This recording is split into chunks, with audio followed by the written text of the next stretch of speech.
In this series, we analyse teams, identify problem areas, and suggest solutions in the form of incoming players. We don't follow gossip, rumours, or conjecture. We're concerned only with the players' on-field performance and their suitability for the role in question. Today's team is Tottenham Hotspur. Welcome to Sensible Transfers.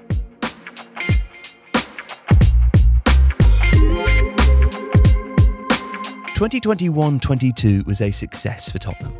Despite arriving after the season began, Antonio Conte was able to guide the club back to the Champions League, and the reward for that will be a stronger platform from which to recruit. And they'll have greater funds with which to do that as well. In a break with club policy, Spurs owners, ENIC, announced a £150 million capital increase in late May, meaning that their transfer budget is bigger than in many recent years. And that's a good thing, because there is plenty to do. Now, some of those needs have already been fulfilled.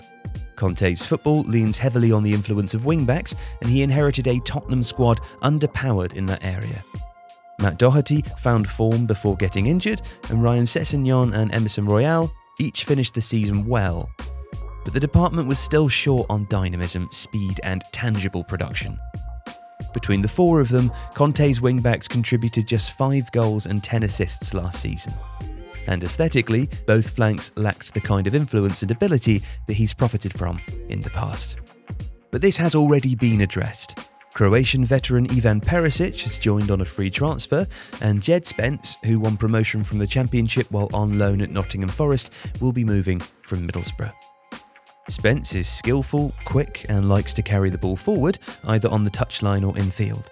He's also 6 foot tall, and while some questions remain about his defensive positioning, working under such a precise coach as Antonio Conte will surely improve his game. On the other side, despite being 33, Perisic remains an outstanding player whose attacking contribution will greatly enhance Conte's wing-back options, and who will bring a wealth of silverware and experience with him to North London. Conte has forged a capable 3-man defence from a trio of players that he inherited. Christian Romero on the right, Eric Dyer in the middle, and Ben Davies on the left. Davies performed well in his adapted position in the second half of the season. The external centre-backs in a 3 have a more dynamic role and are expected to contribute well ahead of the defensive line.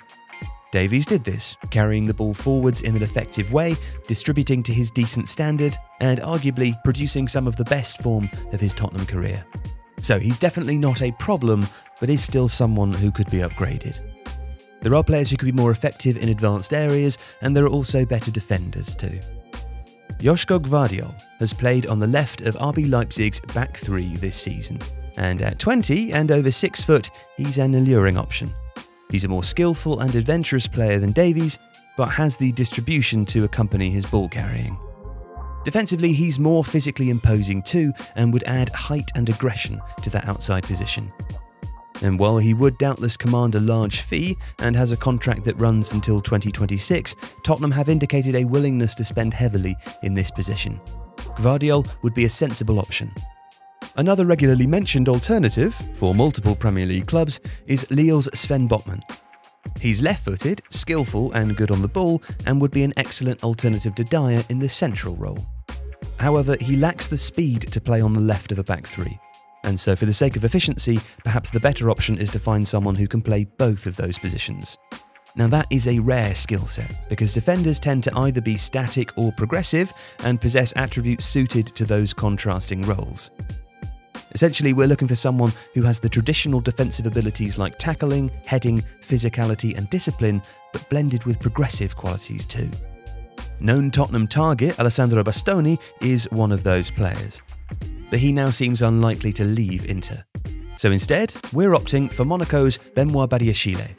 Having already sold Aurélien Tchouameni this summer for £100 million, the French club won't be the easiest to negotiate with.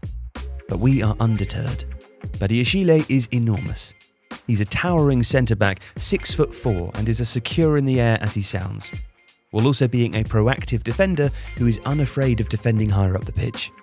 He spent last season as the left-sided centre-back in a back 4, but with his passing abilities, skill and speed, he would have little difficulty moving further outside.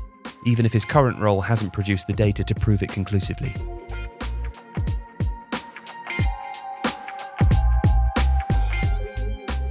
The January arrival of Rodrigo Bentancur was a big factor in Spurs' qualification for the Champions League, with his partnership with Pierre-Emile Højbjerg providing a stable base. However, that midfield too remains a source of precious little creativity, with both players better described as volume passers than progressive ones.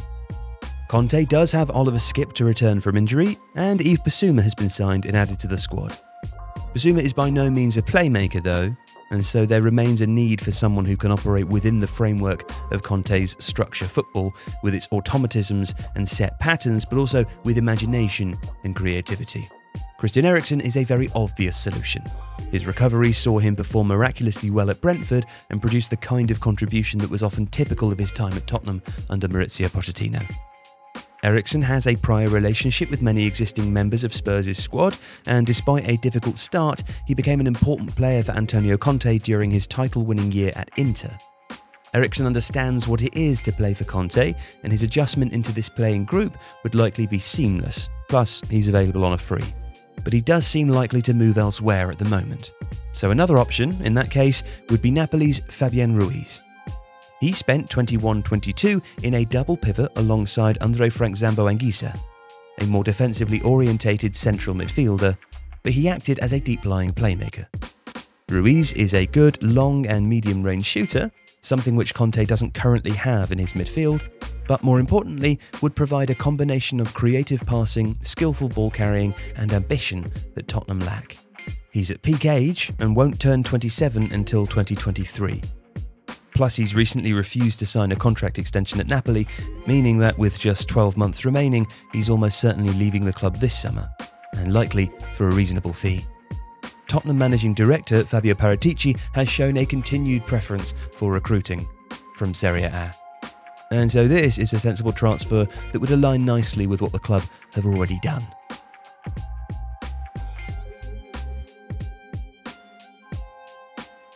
If you'd like to see sensible transfers for your team, then you are in luck, because we've written sensible transfers articles for every team in the Premier League and published them on The Athletic. To read them, you can get a 30-day free trial for The Athletic by clicking the link in the description. Thanks for watching today's video.